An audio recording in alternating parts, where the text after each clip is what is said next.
The Sandy and Toddcast is a Mindgarden Media podcast in association with Screw You, Todd Productions. Broadcasting from two very different yet magical places not found on any map. Get ready to discuss the strange, weird, ghostly, crazy, spooky, and odd things that take place around us each and every day. All while having a little bit of fun. This is the Sandy and Toddcast. Welcome back to the Sandy and Toddcast. She is Sandy. He is Todd. And here we are. It is season 13, episode 5. And we know that because Sandy actually looked it up before we started recording. Because every single time, we don't one know. of us or both of us forget. Yeah, exactly. Yeah. I wanted to talk about this right off the bat, and I'm reminded of it because I just got another message about it. But 2 years ago this week, we must have done a live or something like that. And in my stories on Facebook or whatever they call that, it was a memory. And so I posted it, right? Mm-hmm. And I can't tell you how many people have said, the Sandy and Toddcast, when did you start doing that? And I'm like, oh my God, it's been this Achilles heel for us for years. We've been doing this show. What year did we start? Was it? It was 2020. Okay. 2020. Well, I think it was. No, wait, was it 2020?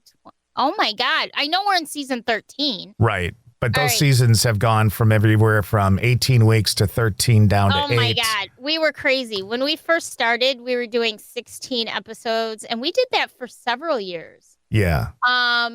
Let me see if I have anything. So literally I'm just sitting here and I got another message from Nikki and she's like, the Sandy and Toddcast, love it. And I said, I'm recording it right now. And she says, why am I just learning about this? And I said, because you don't really love me. And she says, don't even. No. Okay. So we met. Yep. We met end of 2019, beginning of 2020. Okay. And so I think we started. We started in 2020 then, because it wasn't long after we got to know each other that we started. I think it was like a few months after. Yeah. And then all hell broke loose. And that's why we did a lot of lives, too, because nobody could go anywhere. So everybody was at home. And so we just kind of added our live cast to the whole mix of it so that we could do some live stuff. And we did that for quite a while. I think we probably did that for maybe a year or so? Yeah, about that. Yeah. And our listenership has actually grown over the years. And I think I just checked our stats, and over the last few years, we have about 22,000 downloads. Okay. And that's just on the platform that we use to distribute to the regular stuff. That's not all the views or listens on Facebook or anything else like that. Right. So we have quite a large amount of listens and downloads over the years, which I love. I think that's so cool. Yeah. You know, we've never done this to be rich or famous. Well, I think at one point, everybody wishes they were rich and famous, and if a podcast can do it, that's great. But yeah, people ask me, why do I do it? I don't know, because it's great stuff to kind of talk about, and we can talk about it, or we can talk about other things. And we've kind of run the gamut of different things. We've kind of gone into even non-paranormal things we've discussed. I think for me personally, when I started it, I actually was going to do one by myself. I had little known fact. When I was still in radio, I had started a podcast. What was it called? I don't even remember. That was how long ago it was. And I did like The Real Story or something like that, where I would talk to real people. And I talked to someone who was LGBTQ+, and also a drag queen, which was great. But I talked to a psychic, and I talked to a lot of just everyday people living their lives. And I did like 5 episodes of that. And then things kind of slowed down because the pandemic started. And I really wanted to do another podcast. I was sitting at home and so I was going to do it by myself. And then I talked you into doing it with me. which was probably the best decision I could have ever made, because literally we've had so much fun doing this, and the laughs and the people that we've met. And we were just talking before we started recording about the male-female dynamic and how cool it can be if done humbly and realistically and genuinely. And I just think that, but I started it out just wanting to do a podcast, and it's kind of morphed for me over the years to like really being able to get to know who our core listeners are, and the people that we interact with on social media, and the people that message us and ask us questions, who actually rely on us, right, Todd? They rely on us for questions that they have, and our thoughts and our opinions and our experience in these things. And so it's sort of just become really, for me, a personal journey. I don't really have anything to add to that. So, but getting back to what you said, why don't more people know? I don't know. I think that when we first started it, we were much more out there. Yeah, we promoted it more, and yeah. And now we just kind of put it out there and see what happens. Yeah. I've never been interested in monetizing or anything like that. Although if people want to send us gifts, I'm more than happy to accept gifts. I'll take any money you want to send. That's right. But so I don't know. The fun for me has been you and I developing, and we've actually, our friendship, our like brother sisterhood has developed through these years at the same time as this podcast has developed. And so that is a big takeaway for me. And also just the fact of being able to personally meet a lot of our listeners and know a lot of our listeners, interact, receive emails or messages from our listeners. That means a lot to me. We've gotten some really great questions and had some really great rapport over the years. And so, I think that's a funny thing. Why don't more people know about this? I don't know. We just kind of like made it more personal, I guess, and didn't try to get it out there as much. Yeah, I did I actually was on, I do these radio shows every once in a while too. I did another one for this weekend. Mm-hmm. It's a radio show called New Wisco Weekend, which is on the radio network that I work for. And it's actually a show that I executive produce, but it's hosted by our friend Lisa Hale, who's been on the show before. Love Lisa, love her. And so she did a story, because Halloween is coming up, obviously. And she did a story on hauntings and ghost investigators. So I was somebody she interviewed, and she also interviewed her other good friend, Jason Mansmith. Oh yeah. So he was on as well. So I'll say to you, Sandy, if you need to, you can go wherever you get your podcasts and look for New Wisco Weekend. It's NEWISCO Weekend. Search for it. You can listen to the podcast, and I'll be on there. Jason's on there. Lisa's on there. And we also talk about Halloween and hauntings and being scared and scary movies. And Amanda, who I work with every day, trying to remember who she reminds me of, but like on 60 Minutes, she would kind of be the Andy Rooney. Okay. Mm-hmm. Do you know you know who he is, right? Oh yeah. So she's kind of got a commentary, and this week it's when you're in a situation when you finally have to go like, nope, I'm done, I'm out. Like if your child is speaking in tongues, that's not normal, right? You got to go, okay, something's going on here. Okay. Right. If drawers in the kitchen are opening and closing, I'm out, is basically what she talks about. Like how far you can go before you have to just say, yep, something effed up is really going on here. So it's actually pretty cool. Right.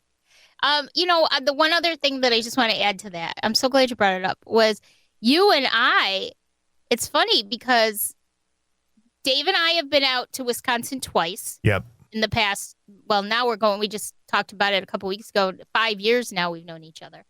But Dave and I have been out there twice, and we have met so many amazing people because of it. Like before we went out there, we would have, say, Lisa as a guest or Jason as a guest or, whoever.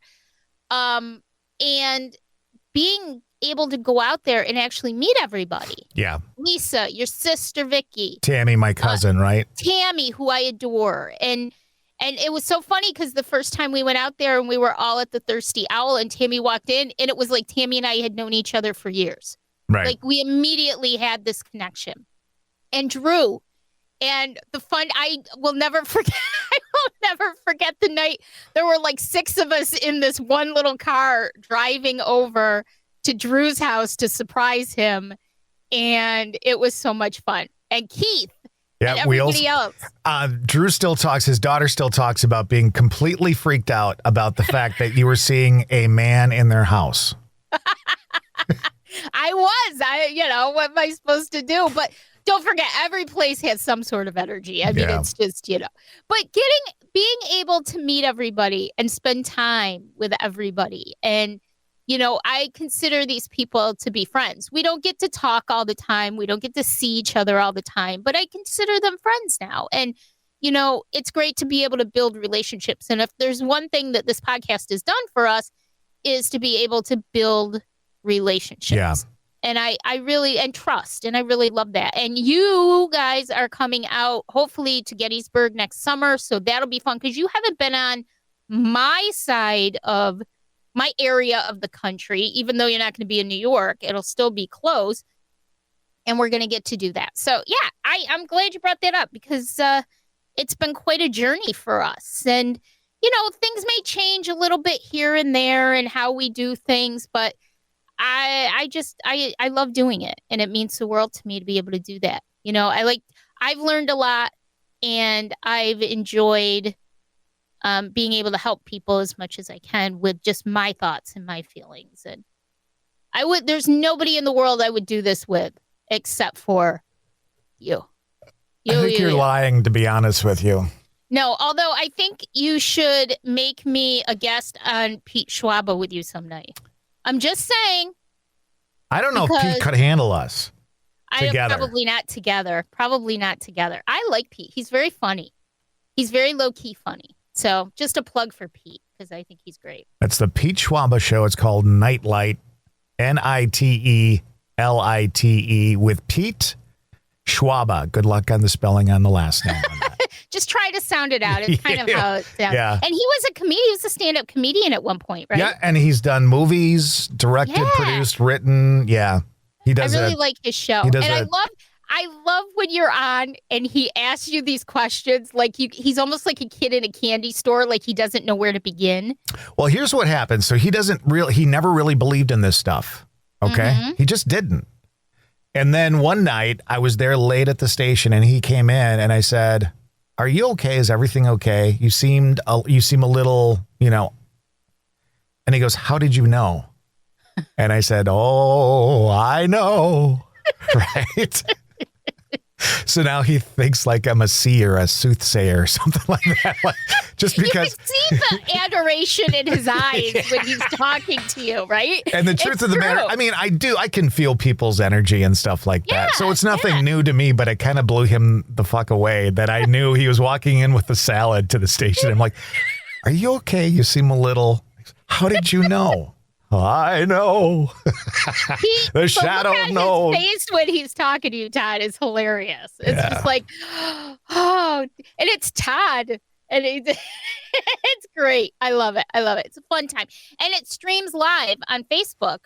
So if you go on Facebook and like the page, you'll see when Pete goes live. And it's really good. And I have to say a big thank you. A lot of people who listen to this podcast tune into that. So we always have a lot of good questions and responses and all that kind of stuff. So So very, very cool. Are we done now? Is that it? Are we done?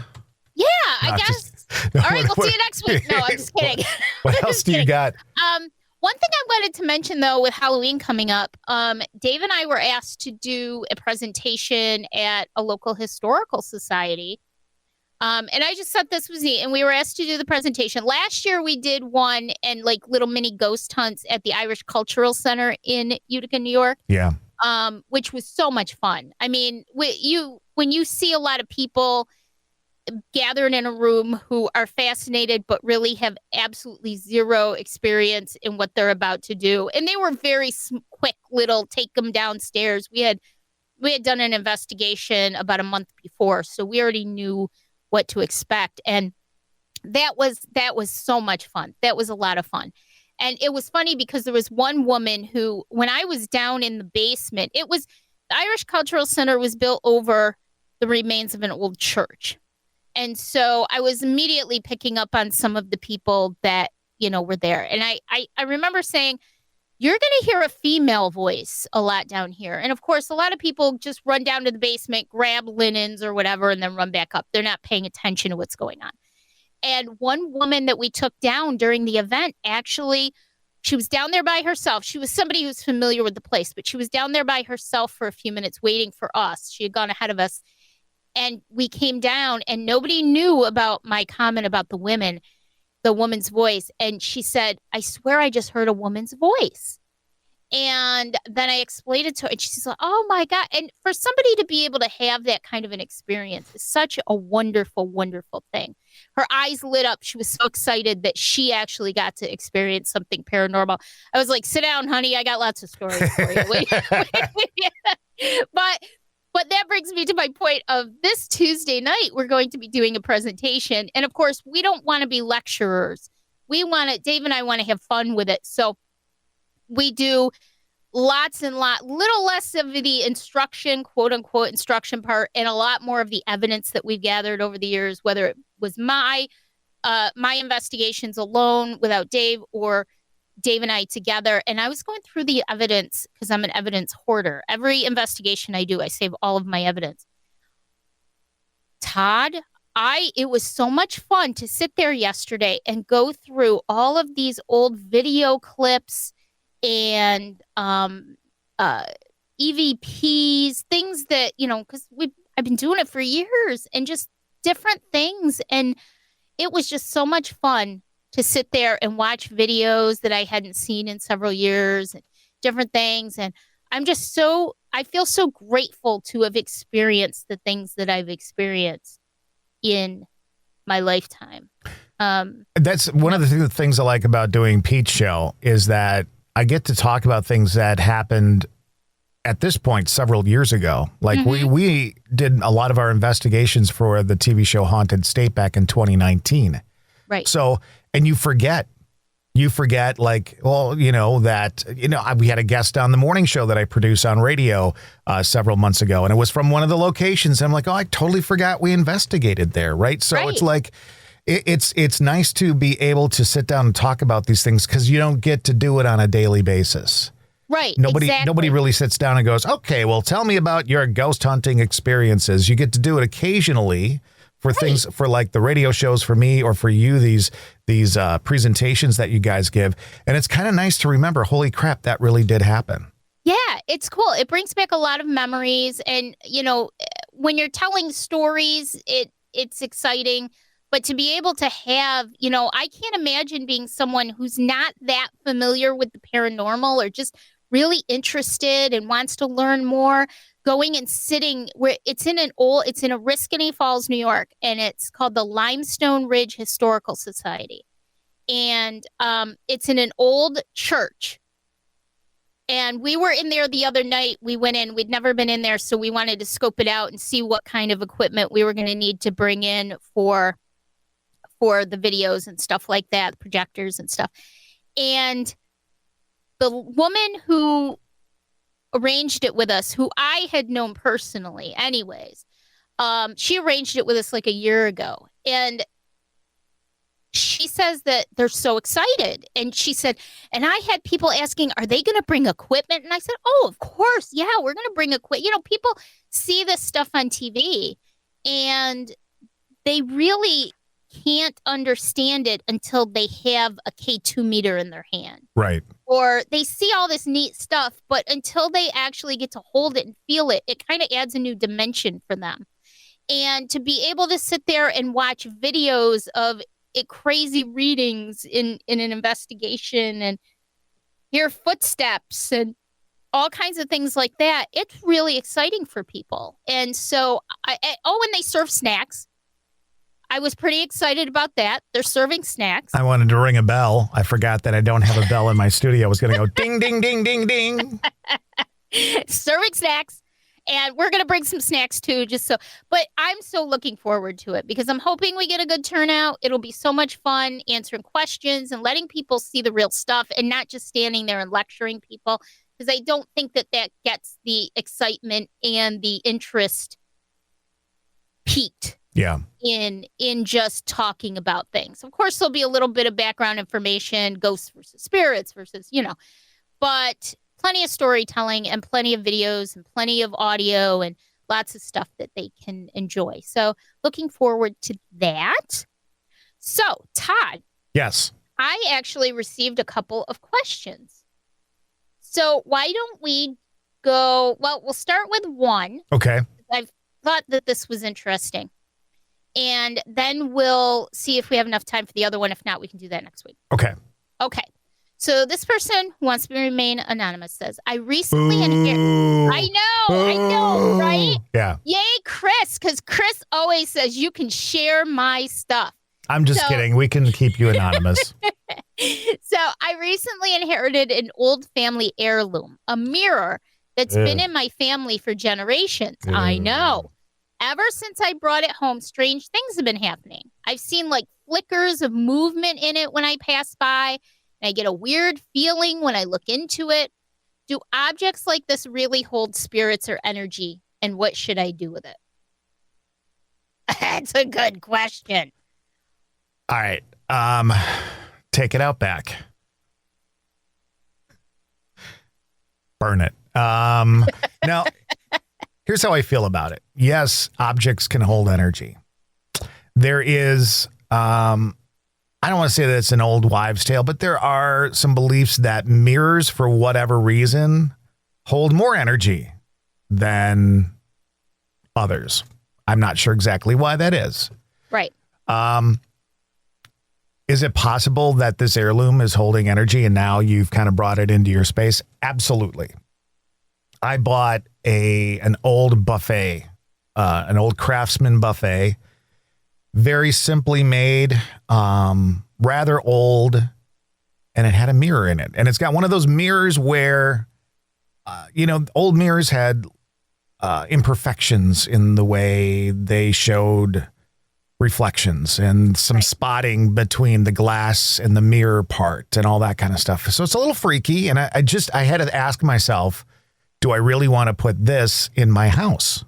And I made a pact with myself that if I brought this in after I cleaned it up and got it looking nice and whatever, and things started happening, that I would get rid of it. And I feel that way about anything that I bring into my home that isn't brand new.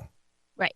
If I bring something in and activity spikes, I'm going to essentially monitor that activity and then decide whether or not the object in my house is as important as my sanity. So yeah, something could definitely be hanging on to this. I think you bring up a lot of good points. Well, first of all, is that in your dining room now? Yeah. Was that in there when I was in there? Yeah. I wonder if that woman I saw was tied to it. Maybe. Remember that woman? Yeah.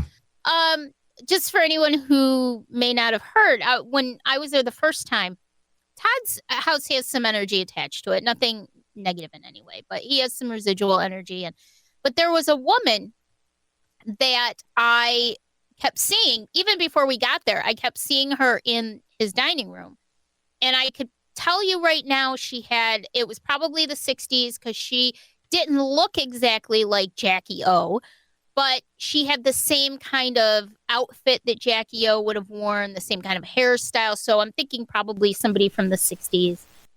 And we never knew whether she was somebody related to Todd or not. He didn't recognize it. I think you talked to the previous owner of the house and it wouldn't have matched up time-wise, right?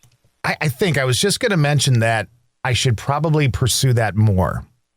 Yeah. Quick side story about my house was I bought the house in 2016 and I went to a local gas station here. There's a group of gas stations called Quick Trip. If you're from Wisconsin, there's Catholicism, there's Lutheran, and then there's Quick Tripisms. And it's like a third religion here in Wisconsin. But anyway, I went there and I ran into an old family friend. and hadn't seen her in years, but I worked with her and she worked with my parents, and she said to me, "Oh, well, where are you living now?" I said, "Oh, just a couple blocks over on such and such street." She goes, "Oh, I grew up on such and such street." And I said, "Oh, well, I live in the blank 100 block of such and such street." And she goes, "Oh, I lived in the blank such and such block of Jefferson Street." And I said, "Well, oh, that's funny. I live in number Jefferson Street." Well, I gave away the street now. And she said, "That was my house. That's where I grew up." So she lived in this house as a child. I had no way of knowing that when I bought this house. I had no way of knowing that when I knew her years and years and years ago. I had no idea I would run into her. But she said, you know, her parents lived here. She grew up here with her family, you know, and so I really should reach out to her again and just say, you know, yeah. I know. This woman is just like, and isn't that wild though, Todd? If you think about it, Oshkosh is not a small city. It's not tiny, right? No. How is it that this woman that I knew when I was in my 20s and 30s, how did I end up moving in her childhood home? Exactly. All these years later. Exactly. So that's pretty wild. No coincidences. So I'm wondering if maybe she came with the dresser.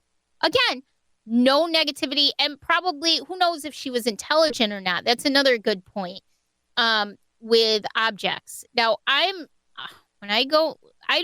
used to go to antique stores a lot. I don't really go to antique stores anymore because, first of all, too much energy in one place. And second of all, I am kind of nervous. I have enough that I deal with.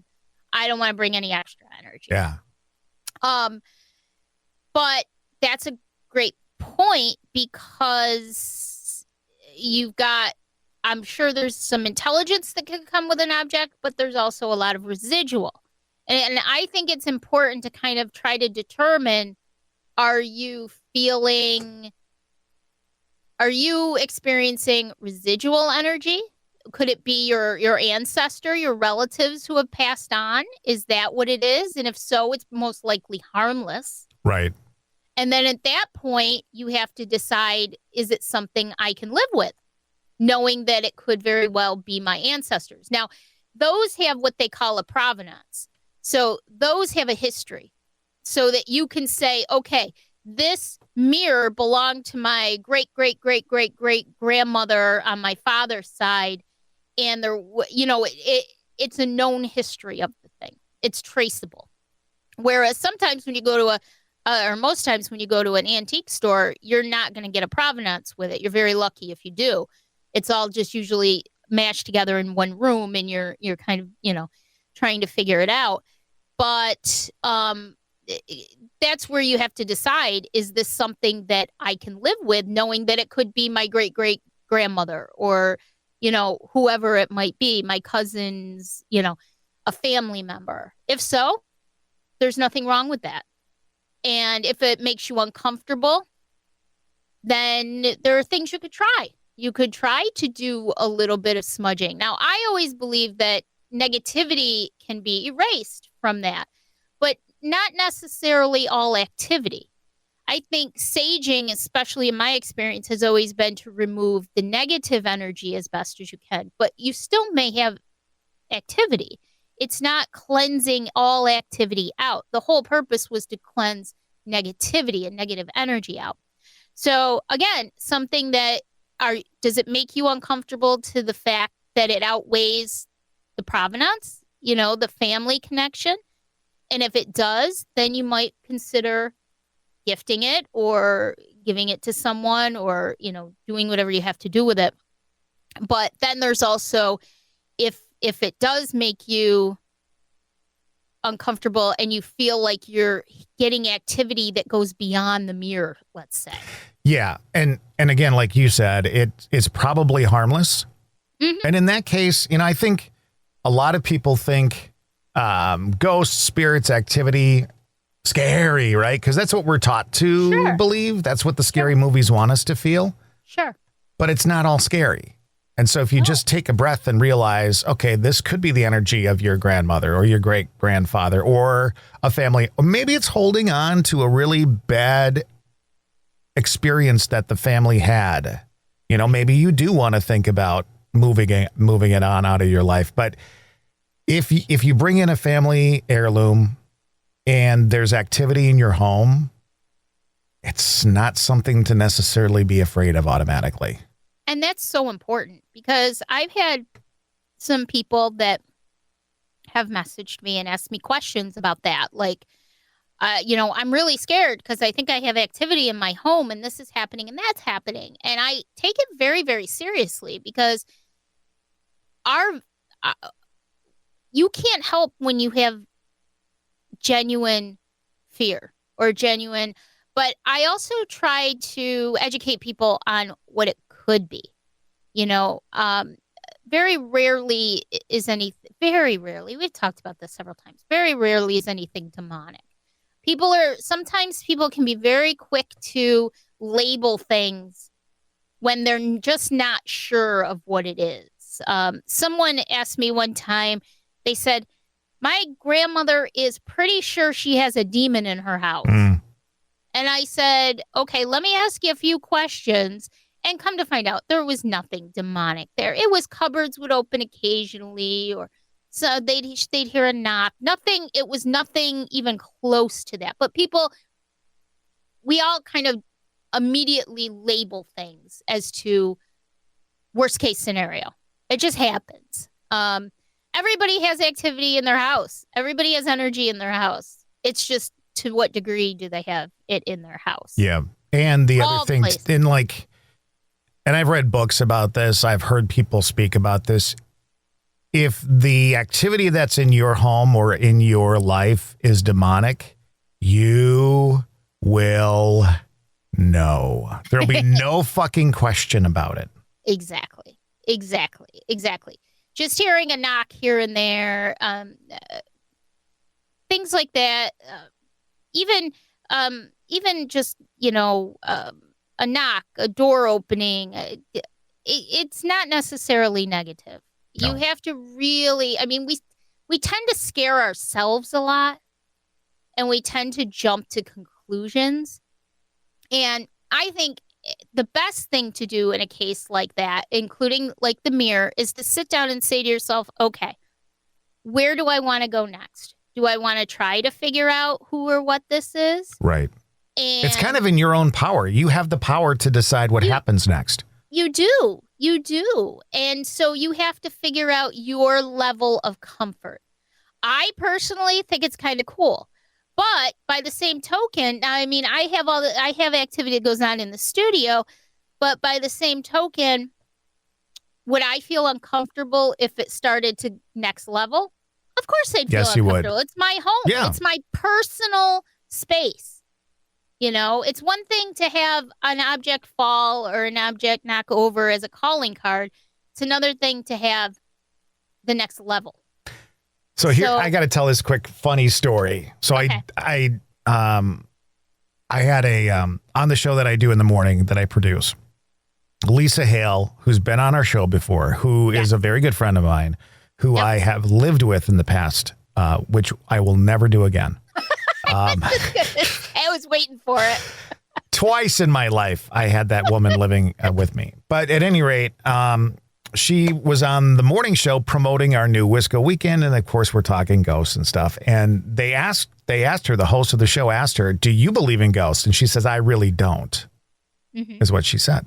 Mm-hmm. I said, oh, really? Okay. What about that time that you kept hearing your name whispered in your ear at night in the house that I lived in that was haunted? She's like, oh, yeah, I forgot about that. Oh. Yeah. All the stuff that she would hear going on in the house when I wasn't home or, all that kind of stuff. So she is what I would call the ultimate carpet sweeper. She sweeps all of her trouble under the carpet. And then when she's walking over the carpet and the whole thing falls over and she lands on her ass and she gets a bruise, that's usually when she goes, I should probably deal with some of this stuff. I love her. Yeah. I know. It's hard not to. Well, it is. It's very hard not to. I love her. And she did a lot for us when we were starting the podcast up. She was a guest on the live cast quite a bit. Mm-hmm. And she's just a really great person. And so, love you, Lisa. And so I guess you just have to take it a step at a time. The main thing is you have to decide, is this something that I have provenance on? Is there interest in maybe tracing it back how far it went to maybe figure it out? You could try saging to see if there's anything negative. But if you're still seeing little movements and things like that, then I would guess that it's probably not negative. And then decide whether it's something you could deal with. And I will say this, that if you decide that it's not something that you can deal with, if you do decide to give it to, your least favorite brother or sister, maybe you should at least give them a heads up as to why you're giving them this, or maybe not. I don't know. But yeah, so it's a tough question, because I think it's more like, right, Todd, your level of comfort in what you're dealing with. Yep. Also, if it was truly negative, then you would know. Yeah. And ask the question, reach out to somebody like Sandy or I and say, what do you think about this? Exactly. I think, to me, if it were mine and it was a family heirloom, I'd try and figure out who it is. I'd try to figure out what energy is connected to it, why it's there maybe. And that could take a long, long time. It's not like sitting down at the dinner table and having a seance and getting all your answers. Right. It could take some time. Which in itself is a little bit dangerous to do. Yeah. So, I think the first thing to do is, I agree with you. I think the first thing to do is just decide your level of comfort with it, and then you can take it from there. So that was a great question. Like, I wasn't expecting it. That's a great question. I know. This is sort of along the same lines. This is from Becky. She says, I'm reaching out because I've been experiencing strange things in my apartment I can't explain. I'll hear footsteps in the hall when I'm alone, and sometimes I find objects moved or lights turned on that I'm sure I turned off. Strangest part is the feeling that I'm being watched, especially in the bedroom. I'm curious to know, am I overthinking things? Or could this be something paranormal? And if it is, what should I do next? Well, I mean, it could be you might be over imagining things, certainly. Could be something.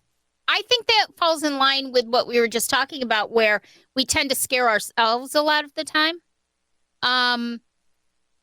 When I was first experiencing stuff in the studio, I finally given up, because it's been happening for 2 years now. I finally just gave up and just accepted it. But the natural skeptic in me would try everything I possibly could to recreate it and come up with a natural explanation for it. And, there are things that happen that sometimes you can come up with a natural explanation for it.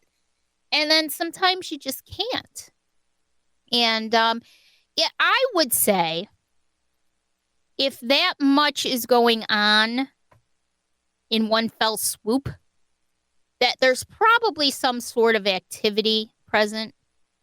Not necessarily, but I'd say if it was just one or two things over the course of, a few months, that's a little different. Because I'm clumsy. Sometimes I'll knock into something and not even realize it. And, I've had to disregard a lot of stuff because I'll come back in and something will be moved around and I'll be like, but you know what? I was over by the window and I had to lean over and I had to do that. So I can't say that that's what that was. There are so many questions to begin asking. Like, this is a great base question, but then I start to question other things. How old is the building that your apartment's in? Yes. Is it a apartment building? Is it an old house that's been converted? Do you have carpeting and you hear somebody? What are you hearing? Are you hearing like shoes on a hardwood floor? Are you hearing creaking in the floor? There's so many questions that I would want to ask in this situation. But one thing I would suggest though is write it down. Yeah.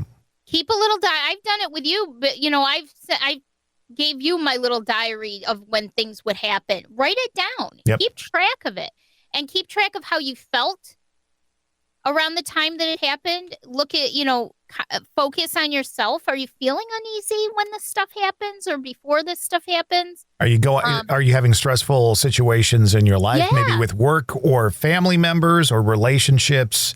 Do these things happen when those things kick in, or is it happening all the time? I mean, it really is. When we say a paranormal investigation, we're not just talking about showing up with equipment, asking, are you there? And listening to have somebody go, yes, I'm here. You know, it's more than that. We're looking at the location. We're looking at the building. We're looking at the structure. We're looking at the previous ownership. We're looking at anything that may have happened there.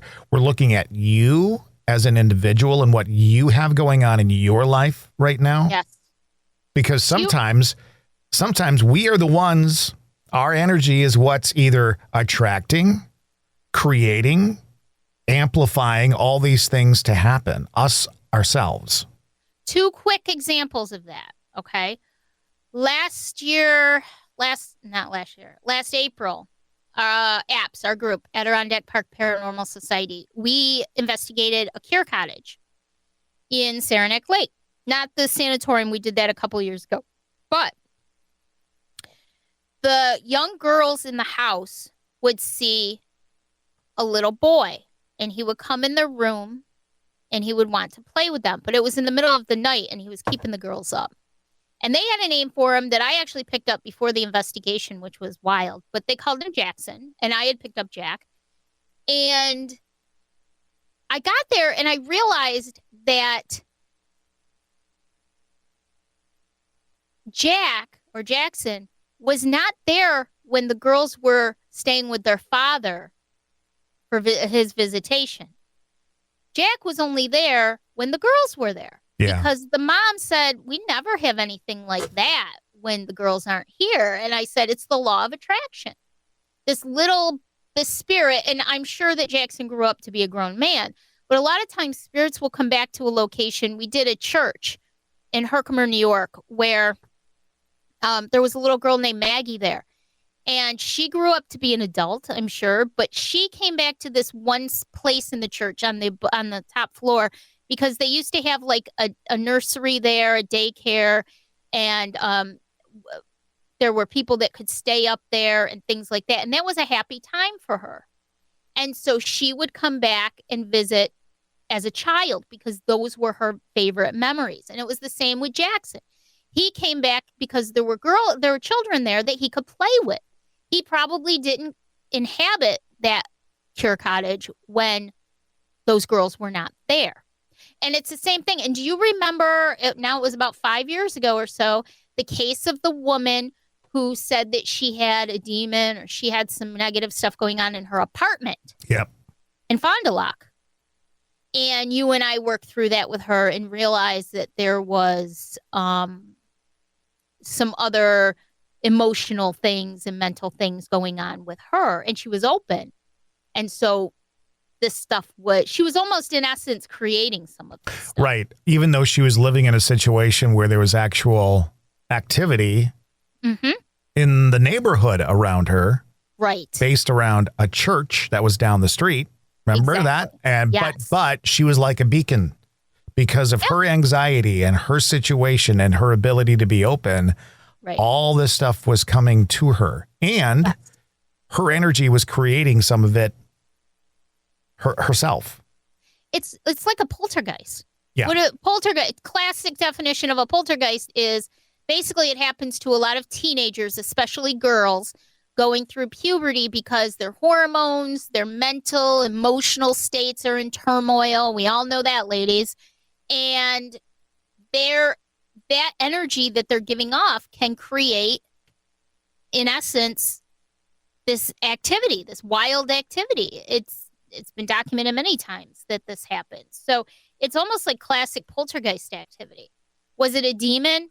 Probably not a demon. No. But she did attract, the law of attraction again, attract that kind of energy. So if you're having that, keep the diary and write down, it happened on June 12th at 4 p.m. and this is how I was feeling at the time. Or this was what, you don't have to show anybody, but it will help you kind of understand if there are any patterns that are going on.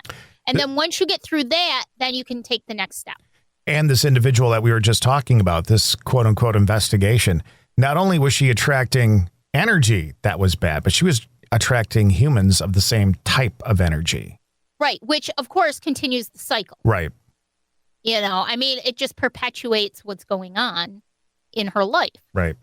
So I think that idea is very helpful for a start. I think that's where we should all start. I've done it. I've sent you the order of things that have happened and, trying to figure out what the heck is going on.